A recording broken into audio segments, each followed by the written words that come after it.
Bismillahirrahmanirrahim. Alhamdulillahirabbil alamin. Wassalatu wassalamu ala sayyidil mursalin sayyidina Nabi Muhammad sallallahu alaihi wasallam. Amma ba'du. Sahabat yang melakukan Allah, yang sibuk bekerja, yang suka berdoa, mungkin ada yang bertanya, kenapa jika Allah telah tahu apa saja nasib kita, Allah telah tentukan dulu di alam azali semua yang akan terjadi pada kita, ketika roh ditiupkan ke janin ibu kita, ke janin dalam perut ibu kita, Allah telah menentukan orang ini akan begini, begitu. Semua nasibnya telah ditentukan. Lalu untuk apa berdoa dan berusaha? Ini ternyata pernah ditanyakan oleh sahabat Nabi kepada Nabi. Barangkali kita termasuk orang-orang yang mewarisi ilmu ini, alhamdulillah, sehingga bertanya hal yang sama kepada Sayyidina Nabi SAW.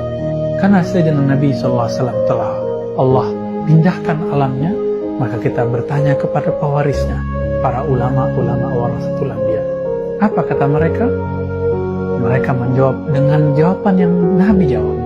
Suatu kali, kata Abu Hurairah dan sahabat-sahabat yang lain, ada orang-orang satu komunitas yang rajin bekerja, rajin berusaha, juga suka berdoa, bertanya kepada Nabi, "Ya Rasulullah, jika kami semua telah ditakdirkan mempunyai nasib begini dan begitu, telah ditakdirkan hidup dalam keadaan apapun, lalu untuk apa kami berdoa ataupun berusaha?"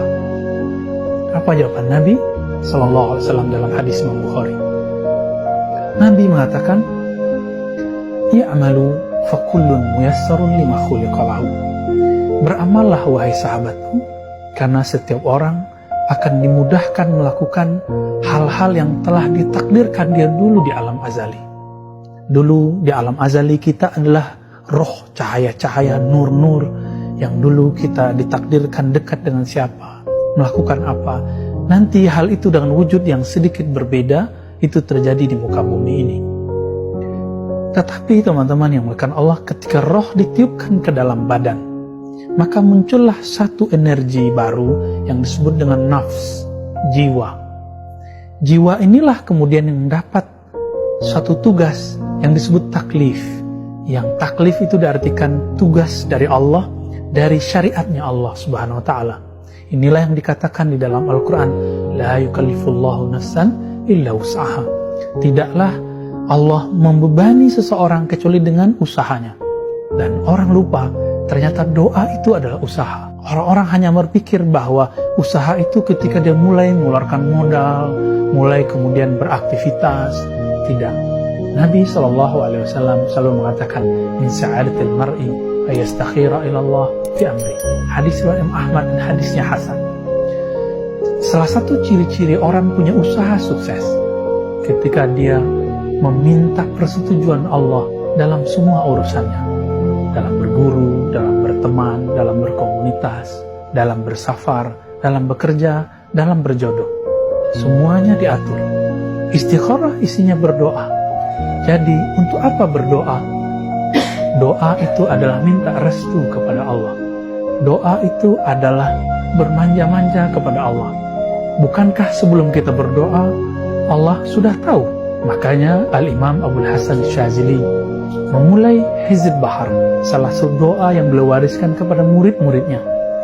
Memulai Hizb Bahar dengan kalimat, Ya Alim, Ya Azim, Ya Halim. Wahai yang maha tahu isi hatiku sebelum aku melafazkan.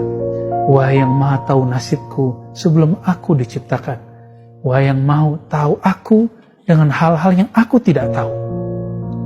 Lalu untuk apa mengatakan ini? Supaya kita tidak berburuk adab kepada Allah, bahwa kita sedang memberitahu Allah.